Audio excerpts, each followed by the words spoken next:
অজু দুই প্রকার, একটা হলো কোন রকম অজু, আরেকটা হলো পূর্ণাঙ্গ অজু।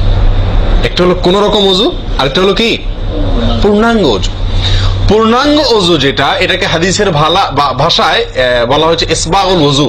পূর্ণাঙ্গ ভাবে অজু করা এটাকে বলা হয়েছে ইসবাগুল ওযু, অর্থাৎ অজুকে পরিপূর্ণ ভাবে করা। আরেকটা হলো যেন ভাবে কোন রকম ভাবে অজু সেরে ফেলা। আমরা সাধারণত সারাদিন যে অজুটা করি, সারা জীবন যে অজুটা করে আসছি, সেটা হলো যেন তেন অজু বেশিরভাগ লোকের। ইল্লা মান রাহিমা রাব্বি, হাতে গোনা কিছু লোক আমরা আছি যারা ইসবাগুল ওযুর যে নির্দেশ সেটা পালন করতে সক্ষম হয়েছি, অর্থাৎ অজুটা পূর্ণাঙ্গ করতে পেরেছি। প্রিয় ভাই বন্ধুগণ, ইসবাগুল ওযু এর নির্দেশ নবী সাল্লাল্লাহু আলাইহি ওয়াসাল্লাম বিভিন্ন জায়গায় দিয়েছেন, বিভিন্ন জায়গায় বহু হাদিসে আসছে, তোমরা অজুকে আসবিগুল ওযু, আসবিগুল ওযু, তোমরা অজুকে পরিপূর্ণ করো, অজুকে পূর্ণাঙ্গ ভাবে করো, সঠিক ভাবে করো, যথাযথ ভাবে করো। তার মানে নবী সাল্লাল্লাহু আলাইহি ওয়াসাল্লাম জানতেন যে অজুতে যথার্থতার খেলাফ প্রচুর পরিমাণে হয়ে থাকে, আর সেজন্য তিনি সাবধান করেছেন আসবিগুল ওযু, অর্থাৎ অজুকে তোমরা পূর্ণাঙ্গ ভাবে করো, সুন্দর ভাবে করো, যথার্থ ভাবে করো। কথা কি বুঝাতে পারছি? যেহেতু অজুর বিষয়ে আমাদের গাফলতি আছে বা গাফলতি থাকার কথা, সেজন্য নবী সাল্লাল্লাহু আলাইহি ওয়াসাল্লাম আমাদেরকে বলেছেন অজু করো, এটা না, বলেছেন আসবিগুল ওযু, অর্থাৎ আকমিলুল ওযু, অজুকে পরিপূর্ণ ভাবে করো, সুন্দর ভাবে করো, যথাযথ ভাবে করো।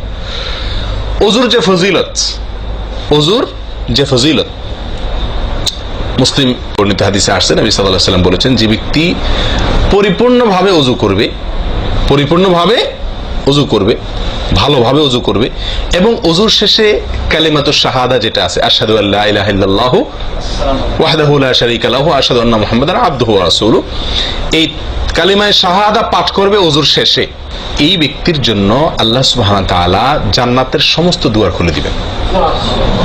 তাহলে আমরা বলতে পারি জান্নাতের 8 দুয়ারের সমস্ত দুয়ারের একটা রিমোট এখানে নবী সাল্লাল্লাহু আলাইহি ওয়াসাল্লাম আমাদেরকে বাতলে দিয়েছেন। একটি রিমোট, এই এক রিমোট টিপের সঙ্গে সঙ্গে 8 দরজা সব খুলে যাবে।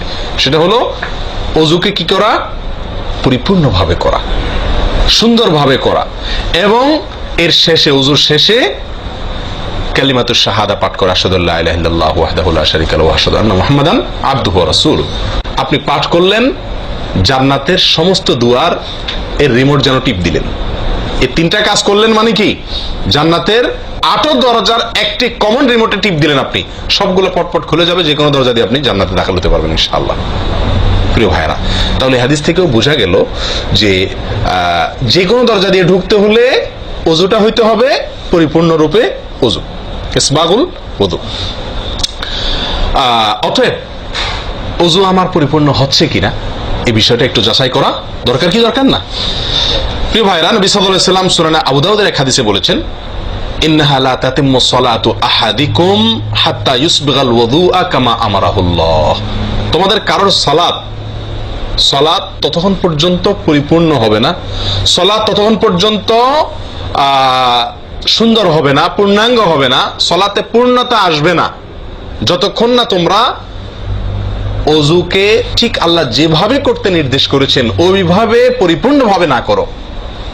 আল্লাহ সুবহানাহু ওয়া তাআলা যেভাবে ওযু করতে বলেছেন ওইভাবে পরিপূর্ণ রূপে ওযু না করা পর্যন্ত তোমাদের সালাত পূর্ণতা পাবে না। তাহলে সালাতের পূর্ণতা পাওয়ার জন্য ওযুটি হইতে হবে, ওযু না শুধু। আমরা জানি যে সালাতের জন্য ওযু করতে হয় না, ওযু করলেই শুধু সালাতের পূর্ণতা আসবে না, ওযুটা হইতে হবে আল্লাহ যেভাবে নির্দেশ করেছেন সেভাবে, যথাযথ উপায়ে এবং সঠিকভাবে।